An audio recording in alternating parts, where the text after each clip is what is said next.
Champ Bailey, who joins us today on behalf of the Champ Bailey Family Foundation, helping children through mental health, wellness, and educational programs. And on Tuesday, Champ visited the Children's Healthcare of Atlanta to meet with pediatric patients battling cancer. Champ, appreciate the time as always. Thanks so much for doing this. And how you been?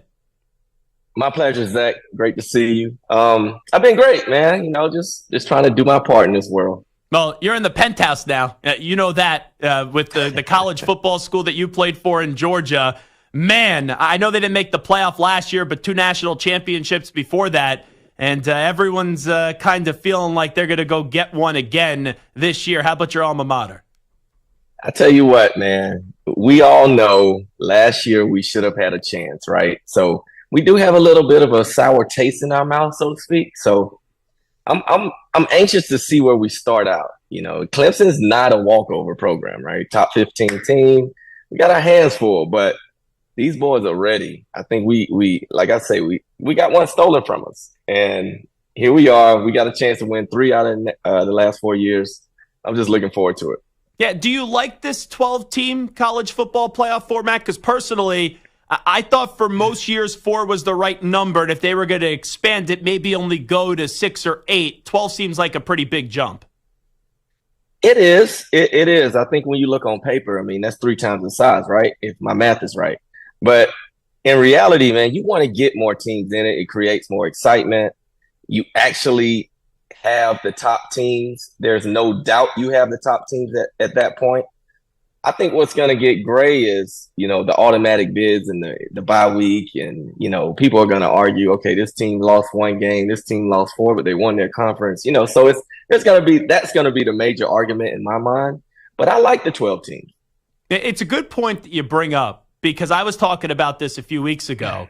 It's like, all right, the Big Ten and the SEC winner are going to be deserving of a top 4 seed. But then inside the ACC or the Big 12, like there could be a team that's 5th or 6th that's more deserving of getting that bye, but they didn't win their conference championship. And it also doesn't make sense to me how you say, all right, the 4 highest ranked conference champions get a bye, but then the other school that gets in and wins their conference championship, they could be seated anywhere you want. So I think there's going to be some things this year that you look at the teams and you're like, the top 4 seeds may not be the best 4 teams in college football. Yeah, I think we're starting off right? Like, I think the 12 teams is a legitimate way to go about it.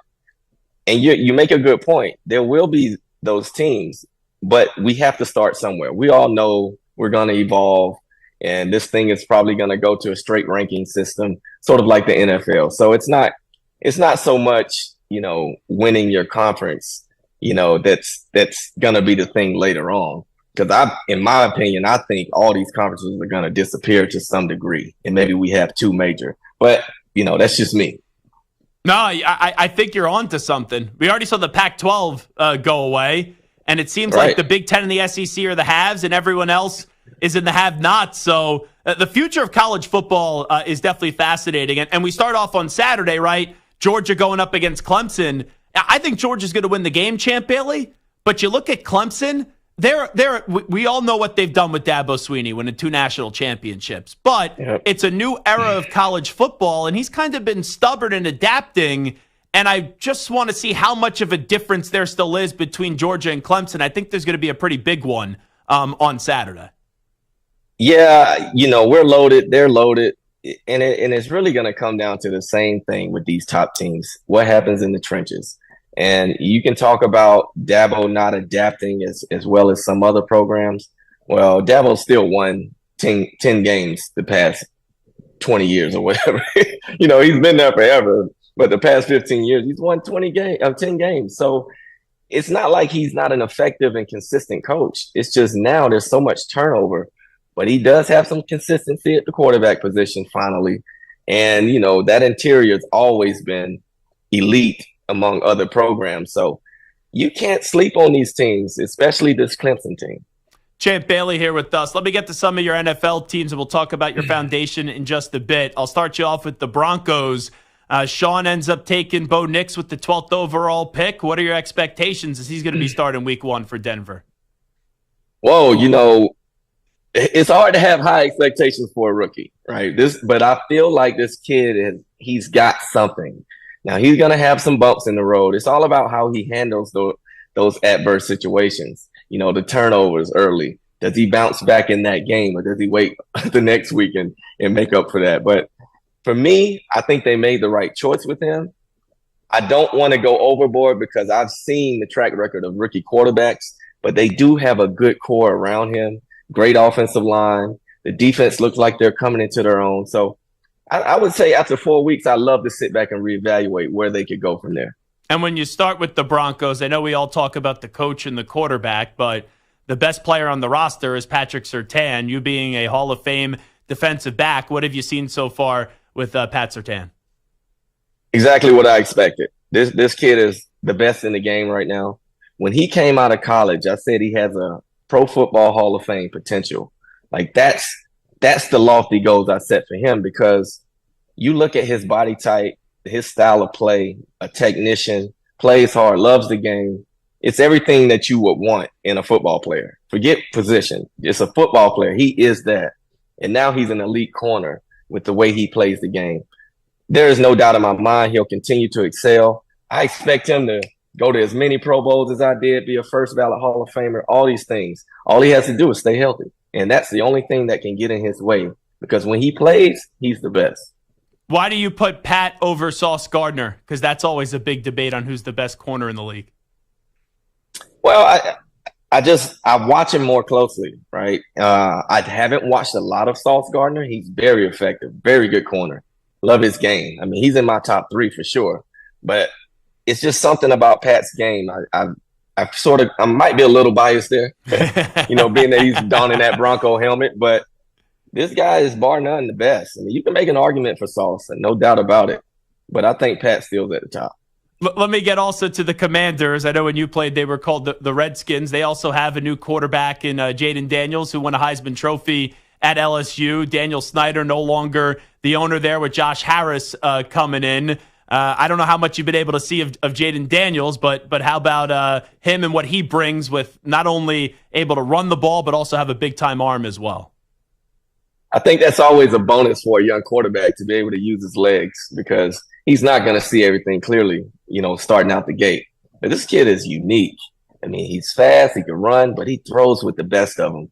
I mean, it sort of reminds me a little of Lamar Jackson, maybe not as great a runner, but effective enough that you have to worry about it. And we all know, like, you look at the quarterback landscape today, most of these guys are very mobile, very accurate, and can do a lot of things well. So as I've seen the quarterback position evolve, he fits into that mold. So the league is set up right for him. Defense coordinators definitely got their hands full. Talking about defensive coordinators, the biggest question in the league, Champ Bailey, is how do people try to slow down Patrick Mahomes? Even when he's not at his best, they still find a way to win back-to-back Super Bowls. If you were going up against Patrick Mahomes, kind of take me through how you would try to game plan, as we know not only in just the AFC West, but everyone in the league is chasing Patrick Mahomes, number 15 of the Chiefs. Yeah, the thing with him, you got to make him work for it. And what I mean, you can't give up the deep ball. You can't allow him to scramble for first downs. It's winning those situations that matter, the third downs, the fourth downs. You got to get off the field, because what happens when they stay on the field, now that run game gets going. He has Pacheco back there, who's very effective. So it's the people around him that he can utilize, but you got to quit giving him opportunities to do it. Get off on third down, you nullify their offense. Wrap it up with Champ Bailey right now. Before we let you run, tell me a little bit about your foundation and the great work that you're doing. Well, my foundation, we do a lot with kids, from a mental and physical health standpoint.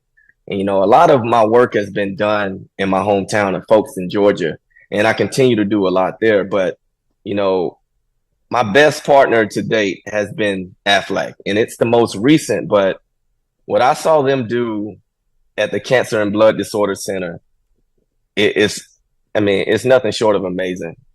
You walk into that building and you walk into those rooms of those kids that are dealing with illnesses that they didn't decide this life for themselves, but you see their perseverance, their at least enthusiasm.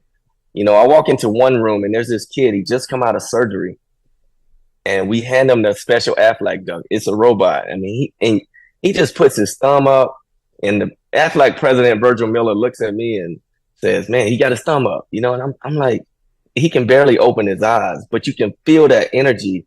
The kid just wants to be a kid. And I leave there more inspired by them than I do for them. I know they inspire me more than I inspire them. They have to, because, I mean, it's hard not to get teary-eyed when you see them in those conditions. And the parents, the energy from the parents, I just try to feed off them, you know. They're the ones dealing with it every day, and they sit there and they smile when we walk in. They don't have to do that. And they know sharing their stories with us and allowing us to be a part of it only affects somebody else across the country dealing with the same thing. And, you know, I got to give it to them, all the caregivers, and what Aflac has done at that center. It's amazing. You know, just wondering, obviously when you were playing, there was a lot of opportunities to give back. I know you still have the platform even when your career is over, but you still want to go out of your way to give back, even when you're not as much in the spotlight as you once were, which I think, you know, speaks to who you are as a person. Why do you still feel as if, okay, Champ Bailey, it's still important even after your playing days to keep on using your platform and giving on back?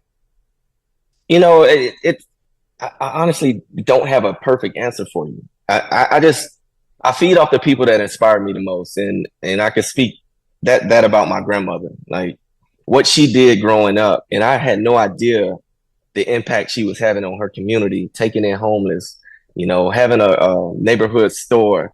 She was so business savvy and understanding what it meant to give back without asking for much in return. Like this is who I am. I mean, she's in my DNA.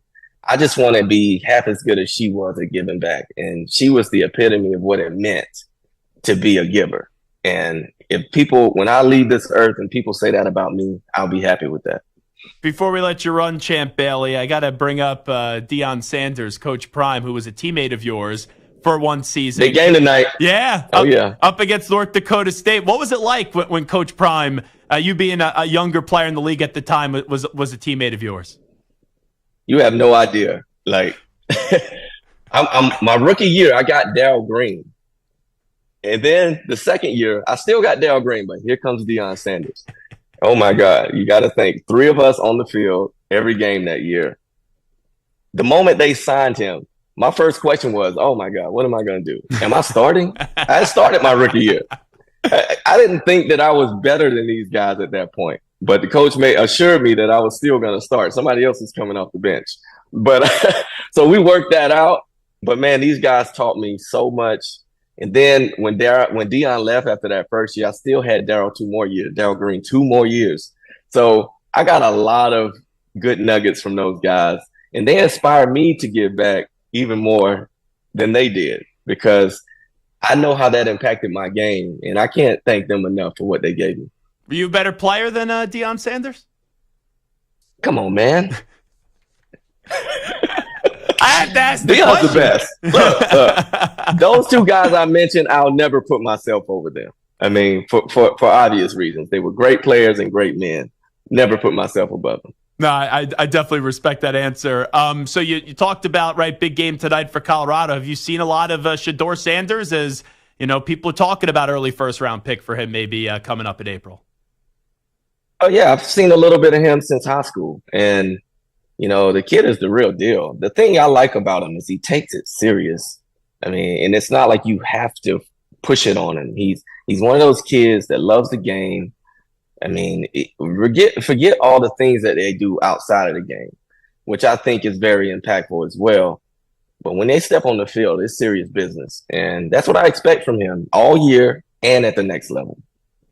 There he is, Champ Bailey. Champ, we appreciate the time as always. Once again, Champ Bailey has joined us today on behalf of the Champ Bailey Family Foundation. Also does great work with Aflac, and on Tuesday he visited the Children's Healthcare of Atlanta to meet with pediatric patients battling cancer. Champ, always appreciate the good work that you do whenever you're on the show and then also off the show as well. Thanks so much. Thanks, Zach. Good to see you.